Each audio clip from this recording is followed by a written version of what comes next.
Second number question में क्या दिया हुआ है पहले हम भी समझेंगे और देखते हैं, उम्मीद करते हैं आप क्वेश्चन को ठीक से बेहतर तरीके से समझे हो का नहीं समझे हो वो भी हम लोग पता कर लेंगे। अभी देखो सेकंड नंबर क्वेश्चन में क्या ही दिया होगा इसको समझते हैं। भैया जी सुनिए ना, हम सेकंड नंबर क्वेश्चन जो है देख भी लिए, समझ भी लिए, उसके बाद खुद से बनाए भी है भैया, बस आप मिलाइए फटाफट से। बहुत अच्छा लगा ये सुनकर बहुत अच्छा लगा। उम्मीद करते हैं यही जवाब आपका आना चाहिए, ठीक है। भले ही आप यहाँ मौजूद नहीं हो लेकिन हाँ उम्मीद कर रहे हैं आप यही बोलने वाले हो, ठीक है। देखो यहाँ पर बोला गया if the 10th term of AP is 52, मतलब यहाँ पर कोई एपी है ना उसका 10वां टर्म कितना है 52 है, मतलब कोई एपी है उसका 10वां टर्म जो है 52 दिया हुआ। देखो जो क्वेश्चन में कहा गया हम सिर्फ क्वेश्चन को लिख रहे हैं, ज्यादा इधर उधर कोई भी एक्स्ट्रा टर्म नहीं लिख रहे। क्वेश्चन में स्पष्ट तौर पर यहाँ कहा गया एपी है 10वां टर्म है 52 है, एपी था 10वां टर्म था 52 के बराबर था।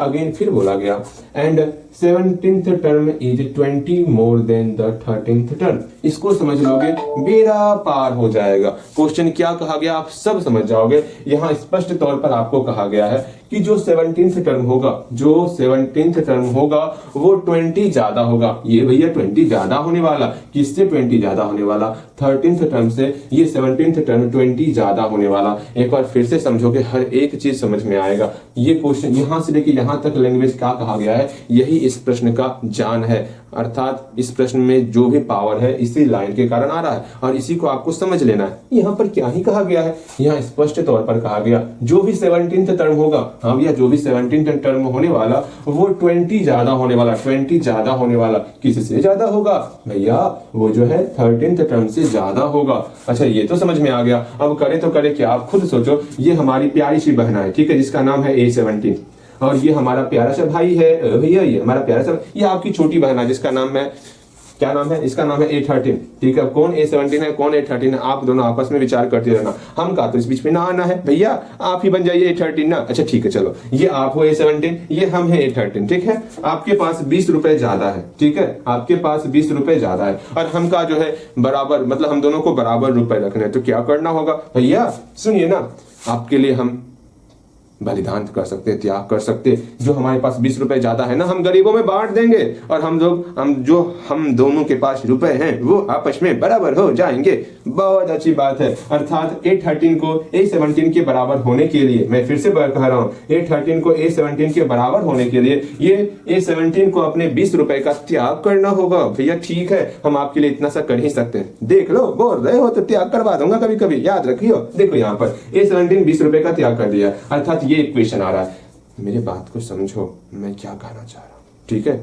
ये बहुत ही ज्यादा इंपॉर्टेंट है, किसमें सब्ट्रैक्ट करते हैं, किसमें मल्टीप्लाई करते हैं, किसमें डिवाइड करते हैं। बहुत ज्यादा इंपॉर्टेंट है ये, आपके लिए समझने का प्रयास करो। भैया जी ये इंपॉर्टेंट है तो क्या हुआ, ये मुझे समझ में आ गया है, यही मुझे चाहिए रिप्लाई आपसे, ठीक है। देखो यहाँ पर सिंपल सा, इसके पास 20 रुपए ज्यादा थे ना, ये अपना 20 रुपए यहाँ से सब्ट्रैक्ट कर देगा, अर्थात यहाँ पर ये हमारा बहुत ही प्यारा सा इक्वेशन बना है। अब कौन रोकेगा हमें सवाल बनाने से, हाँ आप ये खुद बना सकते हो। आपके पास दो टर्म दिया हुआ है, A10 इक्वल टू 52 और A17 minus 20 equal to A13। आराम से इस दोनों को आप सॉल्व करोगे। जब दोनों सॉल्व होगा ना, जब दोनों सॉल्व होगा एक ऐसा रिजल्ट आएगा, यहाँ से एक इक्वेशन आने वाला, यहाँ से एक इक्वेशन आने वाला। दोनों इक्वेशन को आप सॉल्व करोगे और A और D का मान निकालोगे और आराम से आपको फाइंड क्या करना है, आपको फाइंड AP करना है। आप आराम से AP का वैल्यू निकाल सकते हो। एक बार प्रयास करो आप, ठीक है, बिल्कुल एक बार प्रयास करोगे। सिंपल सा इसको सॉल्व करो। A plus 9D equal to 52, यहाँ से इक्वेशन फर्स्ट आ गया। यहाँ पर A17 A plus 16D minus 20 equal to A plus 12D।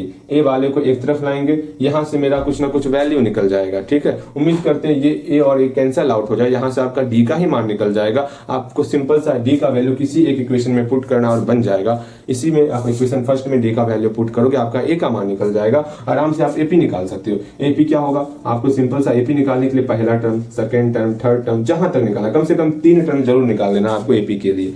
तो पहला टर्म A1 किसके बराबर होता है, A के बराबर होता, A2 A प्लस D के बराबर होता और A3 A प्लस 2D के बराबर होता। आराम से A1 निकालोगे, फिर A2 निकालोगे, फिर A3 निकालोगे। हेंस AP इक्वल टू, आराम से लिख दोगे AP और वो AP आपका निकलेगा। आप एक बार खुद से बनाओ इसको, मैं फिर मिलाऊंगा। मेरा काम है आप जो बनाए हो, जहां बनाए, जो गलती हुआ आपका वो मुझे पहचानना है, वो गलती आपको दिखाना। देखो आप यहाँ गलती कर रहे हो, इस गलती को दोहराना नहीं है आपको, लेकिन प्रयास एक बार आप करोगे। मैं आपके लिए रुका हूँ, उम्मीद करते हैं आप प्रयास कर लिए होगे, बना लिए होगे। ठीक है, याद रखना क्वेश्चन को समझ मतलब क्वेश्चन क्या हुआ, कोई बता रहा है, आप क्वेश्चन को बस देख रहे हो, उसको कॉपी में नोट डाउन कर लोगे, उससे आपको कोई लाभ नहीं मिलने वाला। याद रखना, मैं बता रहा हूँ, मैं सॉल्व कर रहा हूँ, आप उसको उतार रहे हो, कोई फर्क नहीं पड़ने वाला। इससे फर्क तभी पड़ेगा जब आप खुद क्वेश्चन को सॉल्व करना सीखोगे। ठीक है, खुद क्वेश्चन को सॉल्व करना सीखो, अपने प्रॉब्लम को खुद सॉल्व करना सीखो। यहाँ आपके सामने ये प्रॉब्लम आया हुआ है, इसको खुद सॉल्व करोगे। अगेन यहाँ देखोगे, उम्मीद करते हैं ये क्वेश्चन आप सॉल्व कर लिए होगे। अब मैं मिलाता हूँ, आप देखोगे आप कहाँ गलती कर रहे हो, क्या गलती कर रहे हो, उसको समझने का प्रयास करोगे। सिंपल सा जो क्वेश्चन में हमको दिया हुआ है इसको हम लोग लिख लेंगे। तो लिखते हैं, गिवन डेट हमको दिया हुआ है, क्या दिया हुआ है हमको, सिंपल से यहाँ कहा गया है 10th टर्म जो है, इसका जो 10th टर्म होने वाला वो 52 होने वाला, अर्थात यहाँ पर a10 हमारा 52 के बराबर है। भैया ठीक है, हम ये लिख लिए, आगे चलिए। अगेन यहाँ फिर बोला गया एंड इसका 17th टर्म जो है वो 20 ज्यादा होने वाला। भैया इसका जो 17 मतलब इसका जो 17th टर्म है ना, वो 20 ज्यादा होने वाला। किससे ज्यादा होने वाला? अपने 13th टर्म से ज्यादा होने वाला। इस दोनों को बराबर करने के लिए A17 को अपने 20 रुपए का त्याग करना होगा। भैया समझ गए, हमको AP बताना है, AP अर्थात A1 A2 A3 निकाल के AP निकल जाएगा। भैया मेरा बन चुका है, आप फटाफट मिला दीजिए, हम आंसर मिला लेंगे, सही निकला है कि ना निकला है। बस उम्मीद करते हैं आपका भी यही रिप्लाई होने वाला है। ठीक है, देखो यहाँ पर सिंपल सा A10 हमें जाना था क्या होता, फर्स्ट टर्म में ऐड करने वाले हैं 10 से 1 कम 9D से। ठीक है, सिंपल से 52 के बराबर हो गया। यहाँ पर A17 लिख सकते हैं A plus 16D minus 20 equal to A13 को लिखेंगे A प्लस 12D।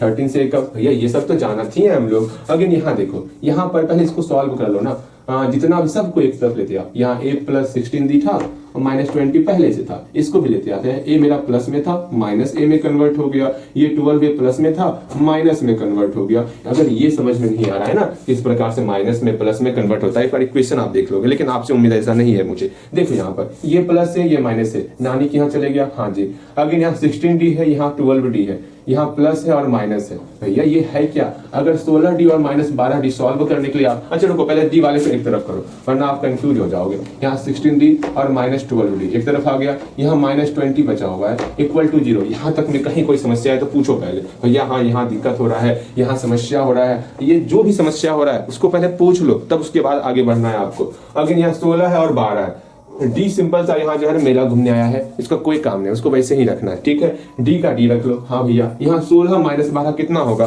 प्लस 4 होगा, यहाँ पर 4 लिख लीजिए। ठीक है, इस माइनस B को बराबर की उस तरफ भेज दिए, प्लस 20 हो गया। अब D के साथ 4 का क्या है संबंध, किस प्रकार का संबंध? जोड़ घटाओगे ना, अब किस प्रकार का संबंध है? बोलोगे भैया यहाँ पर मल्टीप्लाई छिपा हुआ है। आप हाइड एंड सीक गेम में कभी ना फंसियो मैथ के, यहाँ पर 4 और D के बीच में मल्टीप्लाई छिपा हुआ है, और मल्टीप्लाई का साथ के साथ क्या होता है वो तो आपको पता होना चाहिए।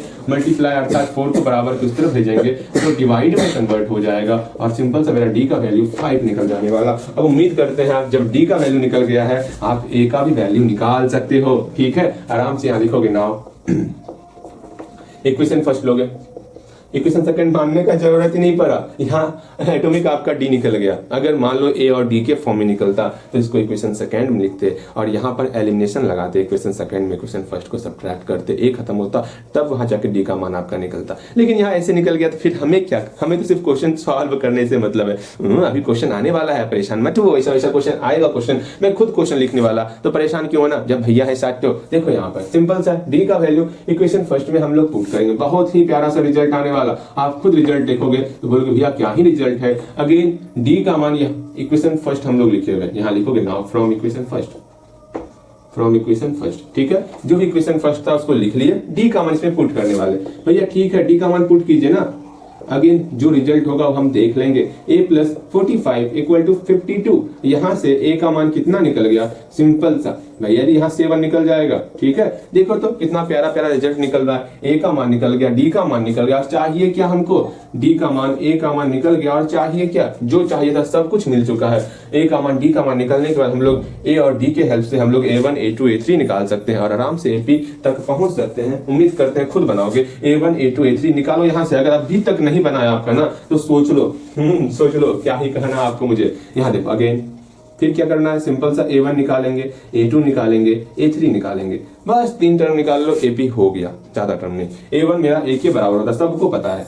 A2 मेरा A प्लस डी के बराबर होता है, ये तो आपको पता होना चाहिए। A3 मेरा A प्लस 2D के बराबर होता। सिंपल से यहाँ 3 है तो 3 से A कम 2D हो गया। ओके, 2 है तो 2 से A कम D हो गया। A1 तो A के बराबर होता है, ये तो आपको पता ही होगा। सिंपल सा A का वैल्यू यहाँ 7 है तो 7 लिख ली। A1 का मान 7 हो गया।